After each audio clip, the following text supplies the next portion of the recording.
Welcome to topic 5, which is on ratios. Okay, a ratio is a comparison of two things.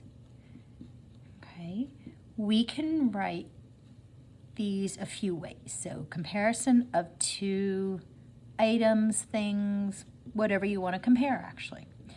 So for instance, we could compare if I have pencils and I have, we'll say 10 of those, and then we'll say I have 6 pens. So I can compare these two things. So if I want to compare pencils to pens, so pencils to pens, we would write this as 10 over 6. Okay, pencils goes on the top, pens goes on the bottom. Whichever one is mentioned first always goes first. We're on the top. We can also write this with the dot dots, so 10 to 6, or the word 10 to 6. Alrighty, this is the 3 ways that you can write a ratio. So these are all the same. They've just been written in different forms. So this is where I am looking for a different form. Now, fractions, yes, we do reduce those, but when you're just asked to write a ratio in the 3 different forms, we're going to keep it as it is. Alrighty? Now, with our ratios, we can come up with equivalent ratios. So for instance, if we had 2 to 3. Okay, so 2 to 3 and 2 to 3. Okay, we are really just looking at a fraction, which means we can come up with equivalent fractions, which would give us equal ratios. For instance, if I take 2 is to 3, well, I could get an equivalent fraction by multiplying by, let's say 2. So I'm going to multiply the top by 2, 4, and the bottom by 2, and 6. This is still an equal ratio because they're really just equivalent fractions. I could do this again, and maybe this time I want to multiply by 3. 2 times 3 is 6. 3 times 3 is 9. Alrighty? So these are written in different form, but you might be asked to write a ratio, a ratio. Here is an equivalent ratio because I multiplied by 2. Here's an equivalent ratio, I multiply by 3. Or maybe I choose to multiply by 10 and get 20 over 30. This is also an equivalent ratio. Now, you can also go backwards and reduce them. This one obviously is not going to reduce, but let's say I had 8 over 2 as my fraction. Instead of multiplying by 2, I might choose to divide by 2, and I get 4 over 1. Now the key is, remember, a ratio is a comparison of two things, so we're not going to write this equals 4. While that is true, that is not what we're looking for. We need to make sure we have a numerator and a denominator. Alrighty, so that's just some basics about ratios. Now, what are we going to do with these ratios? For the first half of our unit, we are working with tables. So, let's look at a table. I have Oreos and I have pretzels. Okay, there is a ratio of 3 Oreos to 2 pretzels. Now, whether you choose to do this on a table or maybe as a fraction, on our word problems, when it gives you a ratio, you must give the ratio you start with to earn 1 point. Okay, you must write it down. Now, there is Oreos and pretzels in my snack mix. If the ratio remains constant and there are 15 Oreos, how many pretzels will there be? So what I'm going to do is I want to get to 15 Oreos. So I'm going to count up until I get to 15. All right, so maybe I'm going to do times 2. So 3 times 2, so 3 times 2 is 6. Whatever I do to the top, I've got to do that same operation to the bottom. So 2 times 2 is 4. So when I have 6 Oreos, I have 4 pretzels. All right, we can do this again. Let's say I do 3 times 3, which is 9. And then the same thing down here, 2 times 3 is 6. And we can keep going in that same manner, but 3 times what gives me 15?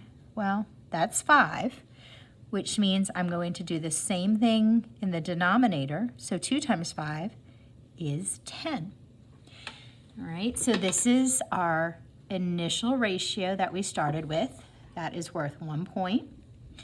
This is our ending ratio. That is worth 1 point.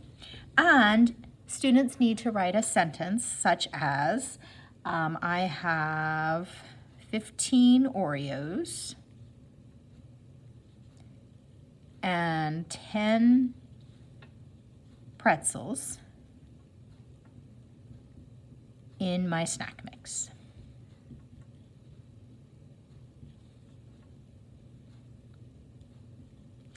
Now, even though we've been doing a lot of these in a table, you don't actually have to use a table.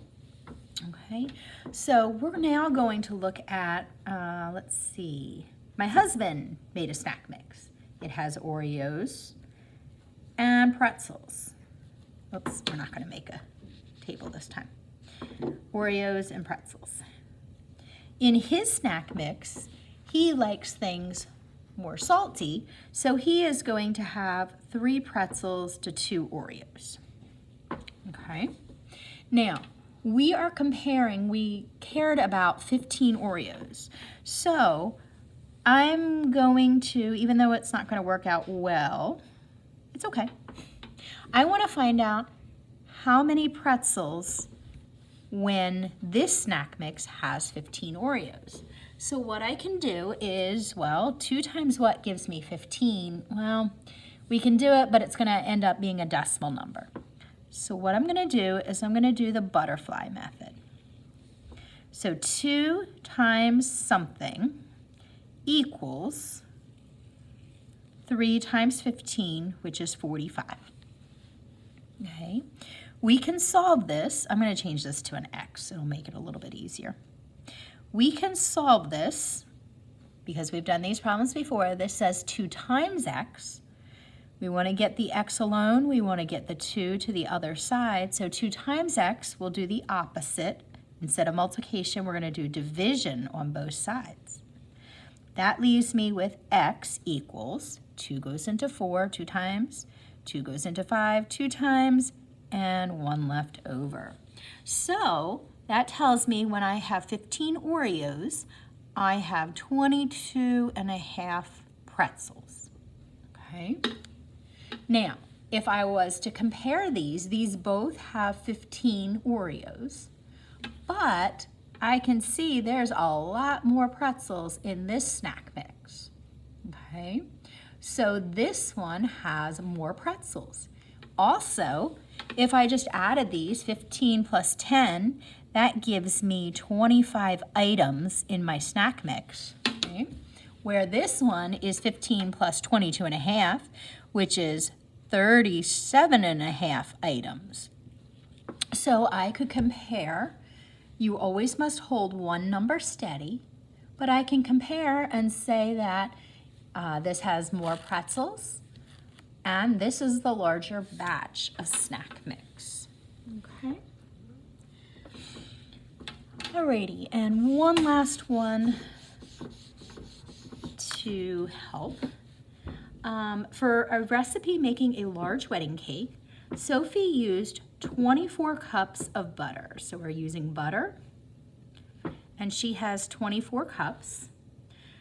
And she's using, for 32 cups of sugar. So we want to always label our problem. Here is my beginning ratio. Okay, so I've checked that point off. Now, Nicole wants to make a smaller cake. She only wants to use 3 cups of butter. Okay, we're trying to find out how much sugar she's going to need. Well, we can use a table if we'd like, or we can just figure out 24 times what, 24 divided by what gives us 3. Right? So we could do it that way. Well, I know 24 divided by 8 is 3, so I'll do the same thing on the bottom. 32 divided by 8 is 4. And so I am going to need 4 cups of sugar when I use 3 cups, of butter.